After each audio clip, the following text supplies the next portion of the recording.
Of Transportation Security takes a beating after its chief quits while 4 personnel are found guilty of stealing. The MMDA has opened a driving academy for both neophyte and professional motorcycle riders.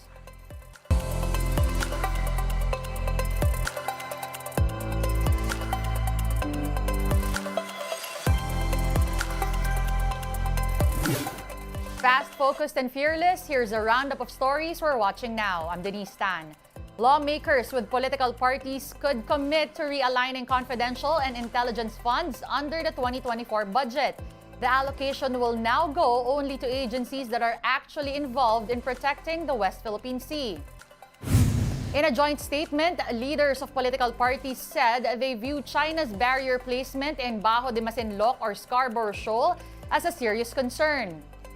To ramp up response to such action, they believe the CIFs should go to departments engaged in surveillance. These are the National Intelligence Coordinating Agency, the National Security Council, the Philippine Coast Guard, and the Bureau of Fisheries and Aquatic Resources. House leaders also underscored the need to keep contested waters secure, especially for Filipino fishermen. The statement's signatories include Nationalist People's Coalition President Jack Duavit, National Unity Party President El Rey Villafuerte, and Lakas CMD Secretary General Joboy Aquino. The 2022 confidential fund of Vice President Sara Duterte's office was spent in 19 days. That's according to Davao de Oro 1st District Representative Maria Carmen Zamora, one of the sponsors of the OVP's 2024 budget. Zamora explained the timeline of the fund's use days after Marikina's 2nd District Representative Stella Kimbo said the allocation was exhausted in only 11 days.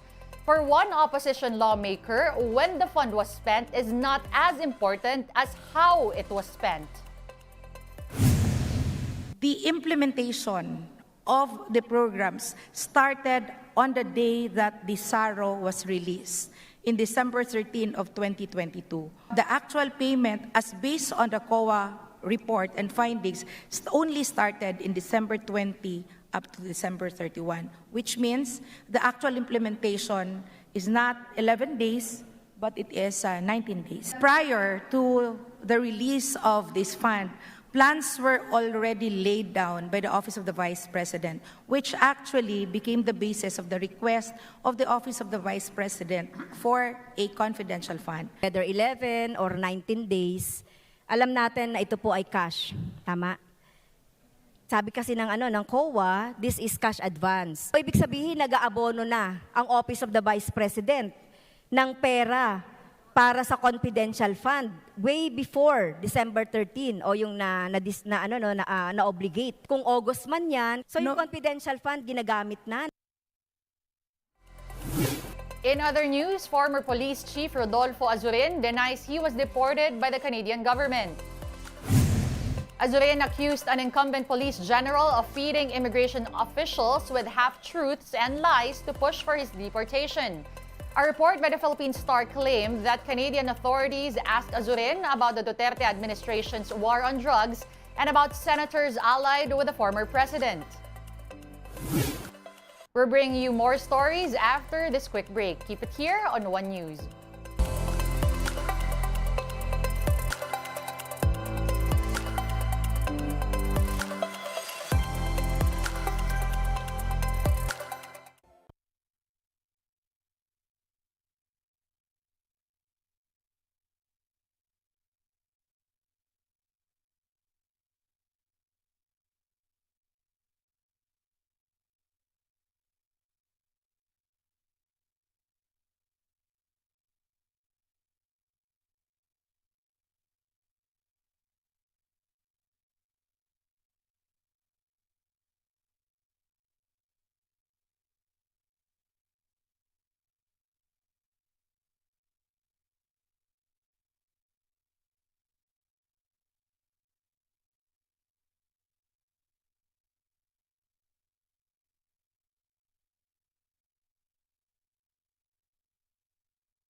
Thanks for staying with us here on One News Now. I'm Denise Tan.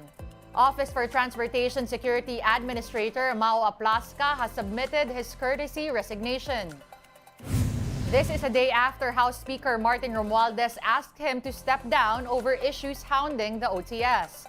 Romualdez even warned that he will block the 2024 national budget of the agency and the Transportation Department if Aplasca does not quit. While still clueless where the speaker is coming from, Aplasca is leaving his fate up to DOTR Secretary Jaime Bautista and President Bongbong Marcos. Nanghinayang lang po ako sa pagkakataon dahil malapit na po sana naming ma-solve talaga itong issue natin dyan sa airport. Pero hindi naman po na pwedeng may sakripisyo po yung buong departamento dahil lang po sa akin. Meantime, a DOTR investigation has found 4 OTS personnel guilty of theft. The airport staff included a woman inspector who was caught on cam swallowing bills worth $300. The suspects have been suspended from the agency and could be dismissed after due process. A criminal investigation will follow the DOTR probe. The MMDA has officially launched its Motorcycle Riding Academy, which will be open to students and even those with licenses. Here's a sneak peek into the facility from Gerard de la Peña. This parcel of land owned by State Pension Fund GSIS used to be empty. But starting today, this will be filled with riders, as it will serve as training ground for thousands of motorcycle riders plying Metro Manila's roads. The MMDA has officially opened this facility as its Motorcycle Riding Academy. This is situated right at the heart of the Ortigas Business District and is spacious enough for several students to ride around and practice the riding skills. Also in the facility are classrooms, offices, and shower areas made from container vans that were used as quarantine facilities during the COVID-19 pandemic. The Riding Academy will be open to students as well as those who are already licensed but are interested to improve their skills and knowledge, particularly the motorcycle taxi and delivery riders. And best of all, it's free. Ang ating mga kababayan, lalo-lalo na yung tinatawag nila mga kamote, motorcycle riders, ay hindi naman po talaga walang disiplina, kundi kulang lamang sa kaalaman at edukasyon sa tamang paggamit ng daan, sa traffic rules and regulations, at ganoon din po yung proper driving skills. Pero ako po ay naniniwala na mas kaunti naman po yung bilang at marami pa rin po disiplinado. So, kailangan lamang po siguro i-reorient sila, i-educate ng tama. At yan po ang i-address po nitong Motorcycle Riding Academy natin. The training sessions composed of in-classroom lectures and practical training last for 2 days. Participants will be taught the basics as well as anger management to prevent road rage incidents and basic emergency response. Sila yung may presence at madaling makakarating sa mga lugar na aksidente. So ituturo din po yan na yung pag may mga ganito aksidente, wag mo nang gagalawin. Ano yung mga first aid na pwedeng gawin. Among the first few to undergo training are MMDA employees. One of them is Rosalinda, a traffic enforcer. Kailangan ko talagang matutong magmotor kasi sa trabaho ko, kung saan kami ma-assign na area, kailangan may sarili ka talagang motor. But the MMDA clarifies that certificates given to participants do not guarantee that the students will be granted driver's licenses. The MMDA said that it is still in talks with the Land Transportation Office and TESDA for accreditation. The agency will start accepting students by mid-October through its website. For News 5, Gerard de la Peña, we are One News. One News Now will be back tomorrow at 7:30 a.m. I'm Denise Tan. We are One News, all sides, all the time.